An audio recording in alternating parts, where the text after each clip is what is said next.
Hall of Fame left tackle Joe Thomas knows something about trying to get a young team to come together. He also knows something about being one of the best offensive linemen in the NFL and not knowing day to day, week to week, if he can trust his knee. He joins us today to talk about the evolution of this Green Bay Packers team, this young offense trying to find its footing, and then offers his unique insight into the David Bakhtiari injury and tells a candid story about feeling relief when he finally had a season-ending injury. He was so nervous about how his knee would hold up. That is all on today's Locked On Packers. You are Locked On Packers, your daily Green Bay Packers podcast. Part of the Locked On Podcast Network, your team every day.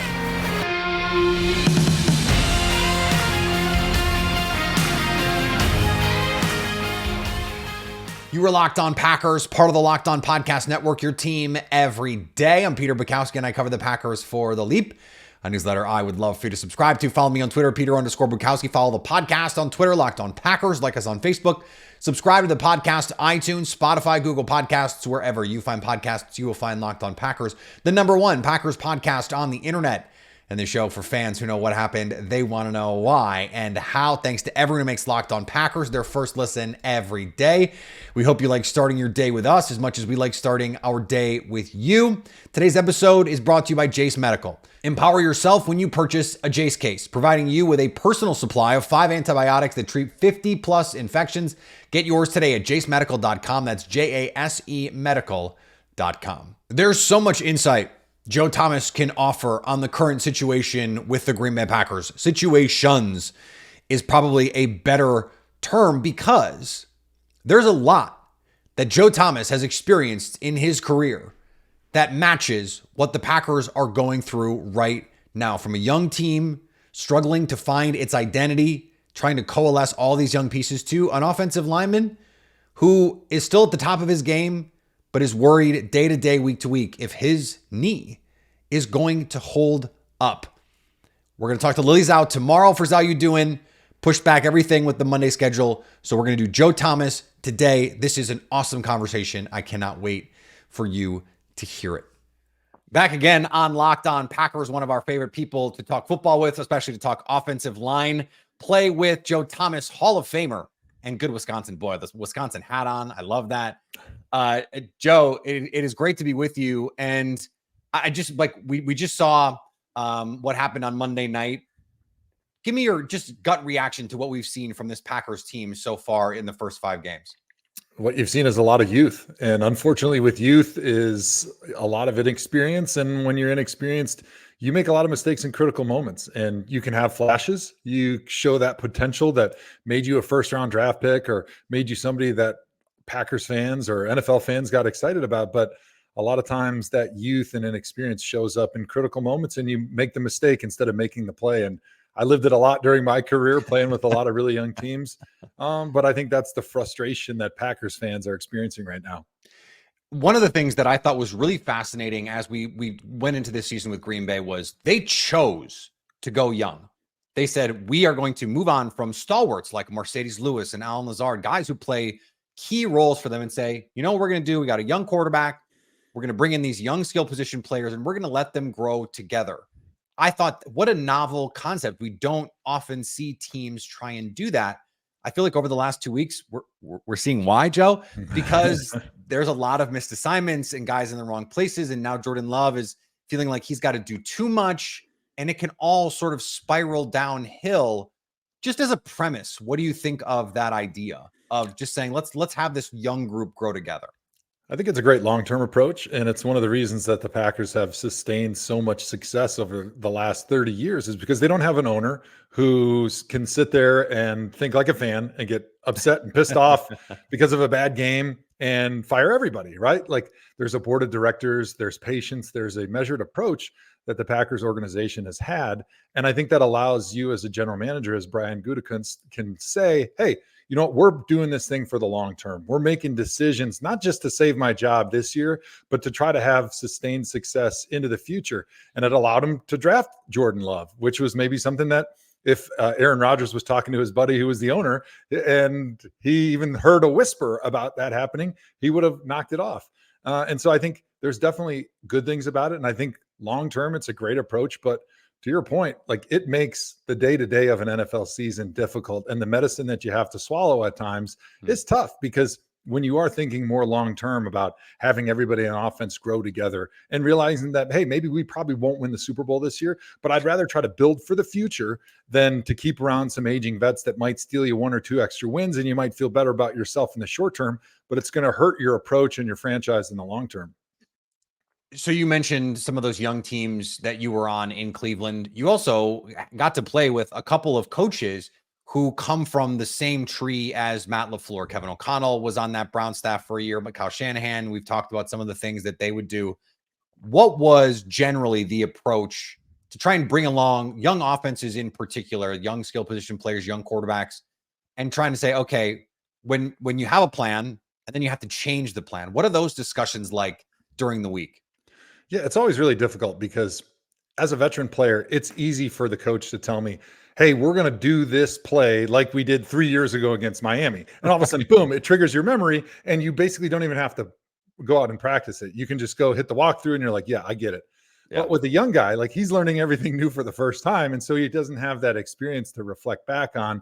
And it makes it difficult to change the game plan as the week evolves. And it makes it even more difficult with the in-game changes. And this is one of the things I said has always been a huge part of the New England Patriots' success when Tom Brady was there. They had this coaching staff that had been together a long time. A lot of the core players had been together, and certainly you had Tom Brady. And so within the game, if something happened on the field that they didn't expect or they didn't practice for, which is like 20% of what you see on game day is stuff that maybe you didn't predict, right? Because it's new stuff that the defense threw out there, the offense threw out there, or maybe they're just changing things based on your own tendencies and you didn't predict that it was going to happen that way. As an experienced player, you got the answers right there on the field. You don't have to go to the sideline, have the coach draw it up and tell you how we're going to change it. You can change it in the moment.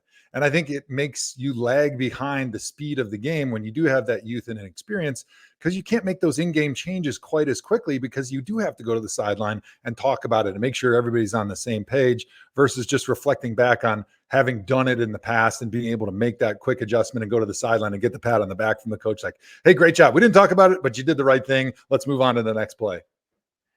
There has been this wild swing in the Packers offense, first half to second half, and really first 3 games to the last 2 games. It's hard for me to square from the outside. You know, of course, not in those rooms. Matt LaFleur even half quipped. He was actually pretty pissed off after the Lions game, but he was basically like, if I knew how to fix it, we would fix it. But is there something, just having been in those situations where you're like, okay, for a quarter or 2, we can look really good, and then for a quarter or 2, this is brutal.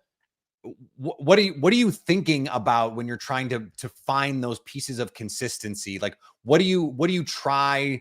What, as a player, what do you try as a team to try and find those things that, like, hey, look, we can major in this when we're having, these lulls? Well, one of the things that I think the Packers are dealing with right now is they don't have an identity on offense, especially. There's not one thing that they can lean into and say, this is what we do great. I'll give the example of the Miami Dolphins right now. Mike McDaniel, he's like the flavor of the month because of how great they are. I think they're number 1 in running and passing. And he was one of my coaches when I was in Cleveland when Kyle Shanahan was there. And his team has unbelievable speed. Like, they got some of the fastest dudes in the NFL. And so they can always lean on that when they're game planning. And if push comes to shove in the game, they got a great package to be able to say, hey, look, we're going to just beat the leverage. We're going to be faster than them pre-snap, win the leverage situation. And we know these are the holes that are going to be there, so we can take advantage of them, whether they're a 5-yard completion or they're just easy screen plays that we saw like Tyreek Hill this past weekend. And it's something that you can always lean on when things get tough, or maybe the situation is different than you expected. Whereas a guy like Matt LaFleur, he's feeling probably a lot of pressure as an offensive coordinator that, hey, I have to guess exactly right what this defense is going to do in this situation versus this personnel grouping and how they're going to line up. Otherwise, my guys are going to be confused because they're so young and they don't know how to make those quick adjustments. And so the practice has to exactly mirror the game. And when it doesn't, I think you get nervous as a coach that there's going to be a foobar, which I think you've seen more of those with the Packers lately with the interceptions and the turnovers. And so sometimes then you defer to, all right, I would just rather give them easy concepts that I know that they're going to execute well, but then that makes it difficult as well. And I think that's what you saw a little bit with the Raiders is you saw a very simple game plan. I think there was one third down where they had like maybe a 3rd and 11. They spread it out. There was no motion. There was no shifts. There was nothing. It was just like, I'm worried that we're going to get a look that we haven't practiced. They're going to blitz us. It's going to go to hell. So I'd rather just line my guys up and take my chances and tell my quarterback, hey, pick a matchup you like and just go to it and try to get the ball in the right spot, hoping that would help some of the accuracy issues that Jordan Love had. So I think with anything in football, because football is a million things that you put together and then you get graded win or loss. And so with the Packers offense in specific, like there's a lot of things going on at once. And I think they're deferring to the simple, maybe a little bit too much for the players that they have right now. But the opposite is, hey, make it complex. And then you might see something even worse than if you just keep it simple. All right, we're going to get back to Joe Thomas in just a second here on Locked On Packers. Our partners at eBay Motors have teamed up with Locked On Fantasy Football host Vinny Iyer to bring you some of the best fantasy picks each week, all season long. Whether you're prepping for a daily draft or scouting the waiver wire, every week we're going to provide you players that are guaranteed to fit on your roster. So let's see who Vinny has picked out in this week's eBay's Guaranteed Fit Fantasy Pick of the Week. Baker Mayfield, to the surprise of many, has been a borderline QB1 in fantasy while enjoying his most efficient season as a passer. Coming off a Buccaneers Week 5 bye, he should need to pass for high volume in a matchup with Jared Goff and the Red Hot Lions at home in Week 6. Mayfield has been locked in on a variety of receivers, and the Lions can struggle to cover slot targets Chris Godwin and tight end Cade Otton. The Bucs won't be able to run much on Detroit, leading to pleasing passing digits from Mayfield. Vinny Iyer from Locked On Fantasy Football is going to help you win your fantasy championship, and eBay Motors knows a championship team is about each player being a perfect fit. It's the same with your vehicle. With over 122 million parts for your number one ride or die, you can make sure your ride stays running smoothly. Brake kits, LEDs, headlights, roof racks, bumpers, whatever your baby needs, eBay Motors has it. And with eBay Guaranteed Fit, it's guaranteed to fit your ride the first time, every time, or your money back. Plus, at these prices, you're burning rubber, not cash. Keep your ride or die alive at ebaymotors.com. eBay Guaranteed Fit only available to U.S. customers, and eligible items apply, as do exclusions. And thanks to everyone who makes Locked On Packers their first listen every day. Football season is here, and Locked On is kicking up our coverage with Locked On NFL Kickoff Live. Each Friday, Locked On will go live at 2 p.m. East on every Locked On NFL YouTube channel. That means Locked On Packers too. Hosts Tanitra Batiste, Jarvis Davis, and Kyle Krabs will break down every game on the NFL slate to get you ready for your team's matchup, your fantasy lineups, your betting angles, and more. Plus, get in-depth local analysis from our stable of NFL hosts across the country who know these teams better than anyone else. Find Locked On NFL Kickoff Live every Friday at 2 p.m. East or on any Locked On NFL YouTube channel. This was something that the Packers defense ran into in the Dom Capers era because he wanted to run this incredibly complex scheme that relied on all this institutional knowledge. And all Ted Thompson wanted to do was burn and churn draft picks. And it's like, okay, well, if you never bring in veterans, how are these guys going to learn this intricate scheme? It does seem like, okay, yes, the way that modern offense works, you have this baseline that you can get to, but you still need guys to be in the right places. That we saw a number of times Monday night, receivers running to the same area. And it's just like, that's not how you draw that up. Someone is wrong. And at a certain point, it becomes problematic for your quarterback. I want to ask you about David Bakhtiari and this offensive line as well, because one of the reasons why the offense has not found a groove is, number one, the run blocking has been, this is year 2 of the run blocking just being bad. It's just not been good enough. And the pressure has ramped up the last few weeks. Max Crosby was a one-man wrecking crew. That's going to happen. Let me actually start there. When you know you've got a matchup against someone like Max Crosby, and you're in the film room, like it's okay. Joe Thomas, Hall of Famer, a little bit different than Rasheed Walker, first-time starter filling in for David Bakhtiari. But what are you trying to pick out? Understanding, all right, they're going to move this guy all over the place. I know that this is going to be a long day for me. Like, what are you trying to pick out and gear up for? Well, I think this bridges with the conversation that we had pretty well just previous to this question. And I think Aaron Jones really is such a linchpin for this offense. Now, David Bakhtiari, when he's available, is the best pass blocking tackle in the NFL. And you can just X the guy out that he's going against. Yeah. Which is a huge luxury because you don't have that when you're going against a Max Crosby and you've got a backup left tackle out there. So it makes it more difficult. But if you had Aaron Jones out there, who's so dynamic run and pass, you can hang your hat on the fact that, all right, we should be able to run the ball. We should be able to get some of these outside zones. We can get those guys running sideline to sideline. So even when they transition into their pass rush, you're already a second and a half into the play. And now your quarterback has bought basically half the shot clock and stolen it based on the play action pass. And it gives them an opportunity to create some more space in the middle of the secondary with some of those play action, middle of the field, down the field, in between the hash throws, which are really difficult unless you get to play action pass because of the amount of bodies and the amount of speed that you see within the NFL. So getting Aaron Jones back is going to be huge for the Packers because he's really the guy that allows them to say, you know what, we don't love our matchup up front with Max Crosby or 2 weeks ago, Aiden Hutchinson or whoever it's going to be, which, by the way, this is the NFL. So every team's going to have a really good pass rusher. And like, that's just the way it is. And that was the big difference for me going from college to the NFL. Like college, you play 2 guys that are good all year long. In the NFL, it's every week. So it's figuring out how you're going to handle those guys. And really, unless you have the horses up front, it's going to start with how do we run the ball? How do we get this guy thinking, hey, I got to protect my gap. I got to handle the run first, and then I can transition to a pass rush. Because if it gets to a game where it's, hey, let's move this guy all over the place, like we saw with Aiden Hutchinson, we saw with Max Crosby, it becomes really difficult because now everybody on offense is looking for that guy, and you're starting to bastardize your routes and your concepts of getting guys down the field, worrying about, all right, who's the extra guy we're going to try to keep in to block this guy to be able to handle him? Because if we don't do that, we're going to get sacked every time. So you felt like the perfect person to have on in the wake of David Bakhtiari. He sat at his locker for 35 minutes and talked to reporters about another surgery that he's going to have. This has been just a brutal recovery for an all-time great player, one of the best Packers of the modern era, to be sure. And it reminded me of something that you had said back in I believe it was your last season, right? When you tore your tricep, you were dealing with an injury, and you said that the injury that you had that ultimately ended your season felt like a relief. Can you take us inside what that was about and why you felt that? So my last couple of years in the NFL, after the season, I would get my knee scoped because I was dealing with just a lot of loose bodies and arthritis and bone on bone in my knee and a lot of swelling that as the season wears on, the swelling continues to get more and more, even when you're draining it. And then you start losing function in your muscles. Like they don't respond if you have swelling that sits on them for a while.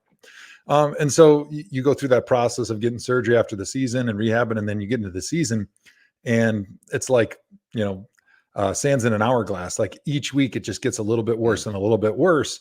And as a guy like me, who I'd never missed a play up until I tore my tricep in year 11, you start getting this fear and anxiety of like, at any moment, the bottom's going to fall out on this knee and I'm not going to be able to continue. But you don't know when it is because it's a wear and tear injury. It's not like when I tore my tricep, like, you're done. Like there's no question about it. But with the wear and tear, like it gets worse and worse and worse until you can't function. And then you almost have to look yourself in the mirror and say, I can't get the job done anymore. And then you have to tell your teammates and your coaches like, hey, I can't do this anymore. And never having done that in my entire athletic career, it was a real fear of mine that I was going to get to the point at some point during that season and just say like, guys, I want to be out there with you, but I just can't do it. Like my knee is not physically able to do that. And that was a real big stressor on me. And it weighed on my mental health, like my last couple of years, especially my last year, because I could see and feel my play was starting to tail off because of the knee. And so when I did finally tear my tricep tendon, it almost felt like a relief that I wasn't going to be the one that had to make the determination whether I was capable of even getting my job done to the standard that I had set for myself, or I was going to have to tell everybody, guys, I would love to do it, but I just can't. I have to imagine some similar things. I don't want to put thoughts or words into David Bakhtiari's mouth, to be sure, but it seems like him now knowing, okay, I have to do this and get back there. That was sort of the first thing that popped into my mind. If you could have a conversation with David, I don't know if you have or not, understanding that he is going to have to now rehab this surgery and then figure out, he says he wants to keep playing. What would that conversation sound like?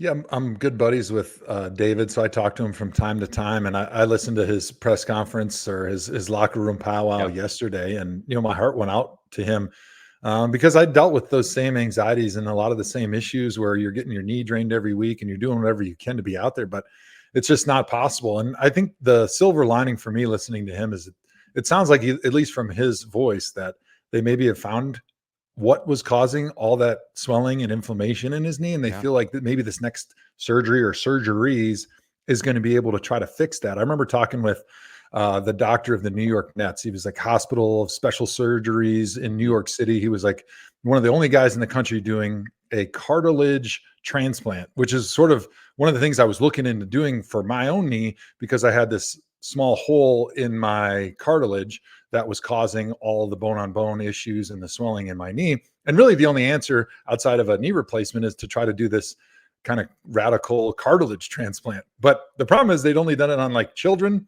and people that don't do a lot of weight bearing stuff. And they said they'd never done it on an NFL player because of the force and the load that goes through your knee. And so we ultimately decided not to do that. But I don't know exactly what the surgery potentially would be for David, but I know that medicine is progressing rapidly right now. And so hopefully whatever it is, he'll be able to find that relief that he needs where he can go out. And even if he's playing with pain, that's not a big deal. That's what NFL players do every single day of the year. But it's just not having that swelling, because the swelling leads to a loss of muscular functioning. And that is really the biggest issue when somebody has a big swollen knee, is you can't bend it and your muscles don't work. So finding an answer, I'm really hopeful for David that this next surgery, whatever it looks like, can give him those answers so he can get back to the great player that he is. All right, we're going to finish up here with our pal Joe Thomas in just a second here on Locked On Packers. Everyone should be empowered to care for themselves and their loved ones during the unexpected. That's why Jace Medical offers the Jace Case. The Jace Case provides 5 life-saving antibiotics for emergency use and gives you peace of mind so that you're not just hoping that you have access to medication in an emergency. I'll give you an example. I was in Europe last summer, and someone I was traveling with had a pretty bad allergic reaction. They needed medication in a hurry, and it was a struggle to try and figure out where they could go, what they could get.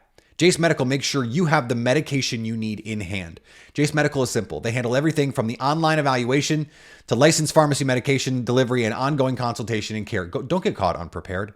Get $20 off these life-saving antibiotics today from Jace Medical by using my code LOCKEDON at checkout on jacemedical.com. That's JASE medical.com. And thanks to everyone who makes Locked On Packers their first listen every day. Every day is tomorrow on the show. Our pal Lily Zhao for Zhao You Doin'. And then we've got a Friday interview coming your way. All of it on Locked On Packers. It was so insightful to me. He was asked, why do it? Why put yourself through this? And I loved his answer. He was basically like, if I can beat these guys on one leg, like imagine how much fun I'm gonna have when I have 2 legs. That's awesome. And it just is first of all, peak offensive lineman, right? Just to be like, I just love to compete. I love to battle. He seems like a guy who still has plenty of fight left. Did you go through, before you ultimately made the decision to retire, did you have to wage that battle with yourself? Like, this is a lot of stuff that I have to do to get my body ready. Like, how long did you have to, or if you did, before you ultimately decided to hang it up, say, do I want to keep putting myself through this? Do I love it enough to do that? What are the risks? All those things.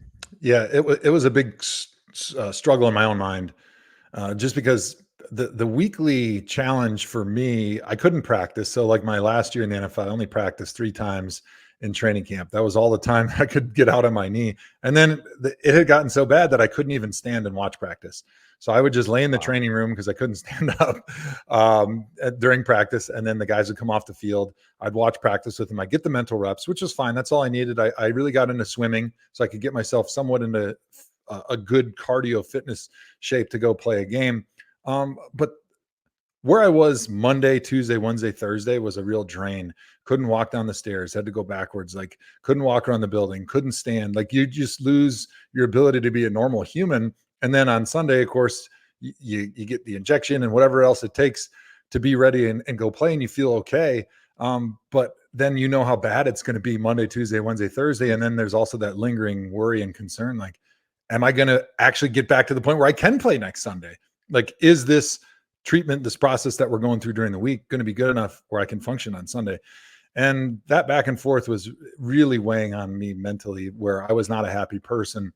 But I still was at the point where if there would have been something else I could have done surgically or rehab wise, I would have taken the chance, because I still had the love for the game. And it's funny, like as you get older, you get grumpier, but you also love and appreciate the ability to go play in the NFL for a job, and to be able to do it at 34, 35 years old, when most of the kids in the locker room are 21, 22, 23, and to be able to do it on this big stage, because you know how close you are to never having that opportunity again.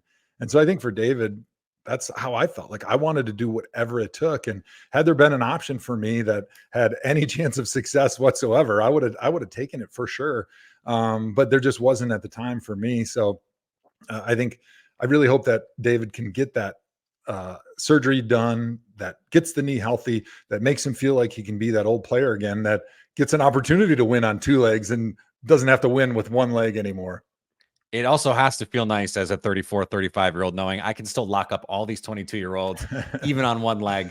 And I think that's sort of where he is with where he's trying to get to, and why he's going to fight through all of this. Last thing here, as we head toward the Packers bye week, and unfortunately you had to encounter more than one of these in your career where you're going, what are we doing? Like, what can we get to? How can we just not even get back on track, get on track, and try to self-scout, do all those things? As you look at this Packers team, what do you think they are doing? What do you think they should be doing just to try and find a little bit of flow offensively as they look toward the rest of this season? Yeah, I think they need to make a point of getting their playmakers the ball earlier on in the game.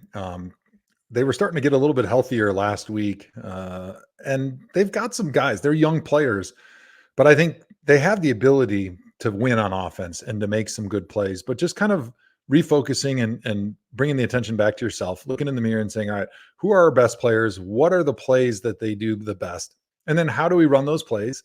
And then make it look different pre-snap. So the defense doesn't always know what's coming before the ball is snapped. So give you the window dressing, the shifts, the motions, hide it with different personnel groupings, but find a way to get your playmakers the ball. I think in the game on Monday, Patrick Taylor had 3 targets in the first half, and Christian Watson and Romeo Doubs had 1 total. Yeah, not great. That's just not right. Like, I don't care what the game plan calls for. Those guys should have multiple touches within the first 15 scripted plays. So I think that should be a focus. I think obviously getting Aaron Jones back would be huge for them because of how important that is on the offense to be able to run the ball sideline to sideline. AJ Dillon finally had a good game on Monday, but he's just so much more of a direct downhill runner, which I don't think sets up as well with what Jordan Love can do, which is he's a good athlete. He get him outside the pocket, boots, nakeds, sprint outs, things like that, play actions. That's where he's at his best. When Aaron Jones is in there, they can sell it the best. And then I think just during this 2-week stretch or the stretch here during their bye week, focusing on those critical situations, because those are the situations that are going to win, lose games. And they're the ones that young players have the least experience doing. And you have the highest degree of probability that the defense or the offense, in this case on the other side, is going to throw something new that you've never seen before. So getting those reps in this bye week as much as possible will help that confidence to be able to line up. And if it's 3rd and 6 and you got to have it, maybe the defense throws something new at you, but you know how to pivot. You know how to get to a play that you like, that you guys all know how to run, that has a chance of success. I love it. We'll see if they're able to do it. I have a lot of faith in Matt LaFleur, but this has been a tough situation for Jordan Love, for Matt LaFleur, for all these guys, frankly, for the rookies, because how can you expect them to just carry this burden? They've never had to do it before. So a lot for them to try and figure out. Joe, this was awesome, man. Thank you so much. We'll do it again soon. Thanks for having me on, Peter. All right. Thanks to Joe for joining the show. Awesome to talk to him yet again. We didn't even get into any of the offensive line minutia stuff because there's just too much meat on the bone there, too much experience that he has in these sorts of situations. So Really appreciated his insight there. Back tomorrow, Lily Zhao. Zhao, you doing? We'll be back on a normal schedule next week as we get you set for Packers Broncos. If they can't move the ball against that team, they just might not be able to move the ball, period, this season.